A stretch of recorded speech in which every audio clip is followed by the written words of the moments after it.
2026 Brewers regular season game 16. The Brewers would lose against the Blue Jays in extra innings 9-7. Louis Varland with the win. Grant Anderson with the loss.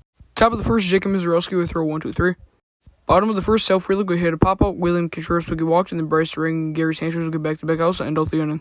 Top of the second, Jacob Mizorowski would start by giving up a single to Jesus Sanchez, and then he would throw 1-2-3. Bottom of the second, Kevin Gausman would throw 1-2-3. Top of the third, Jacob Mizorowski would throw another 1-2-3. Bottom of the third, Joey Ortiz and David Hamilton would get back-to-back outs. Sal Frelick would hit a single, then William Contreras would be out number 3 on a pop-out. Top of the fourth, Dalton Varsho and Vladdy Jr. would get back-to-back outs. Jesus Sanchez would hit a single, then Eloy Jimenez would be out number 3. Bottom of the fourth, Bryce Ring and Gary Sanchez would get on base by a single and a walk. And then Jake the Rake Bowers with his 5th home run of the year. Bang! Little Oppo Taco, a 3-run shot, 418 feet at 107 miles an hour. That looks a lot shorter than what I thought, but it is what it is. Attaboy Jake the Rake. After the home run, Luis Matos would hit a single, then the Brewers would go 1-2-3. Top of the fifth, Nathan Lucas and Kazuma Okamoto would get back-to-back outs.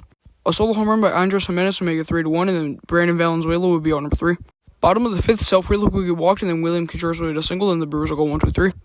Top of the sixth, Ernie Clement would be out number 1 on a groundout, then Dalton Varsho would hit a solo home run, making it 3-2. Vladdy Jr. would hit a single, and that would be Jacob Mizorowski's final batter. DL Hall would enter the game for the Brewers, and he'd get back-to-back outs by Jesus Sanchez and Eloy Jimenez to end out the inning. Bottom of the sixth, Luis Matos would lead it off with a single. Mason Fluharty would enter the game for the Blue Jays. He'd start by walking Garrett Mitchell, then he would throw 1-2-3 after that. Top of the seventh, Angel Serpa would enter the game for the Brewers. He'd start by striking out David Schneider. Kazuma Okamoto would hit a single, then Andres Jimenez would ground into a double play to end out the inning. Bottom of the seventh, Braden Fisher would enter the game for the Blue Jays, and he'd get back-to-back outs to William Contreras and Bryce Ring. El Garrito Sanchez on a hanging curveball inside, absolutely crapped on baseball. Out to left field, that one is gone. 408 feet at 104.1 miles an hour. Attaboy Gary, I think that's his 6th home run of the year, if I recall correct. What a swing by the kid.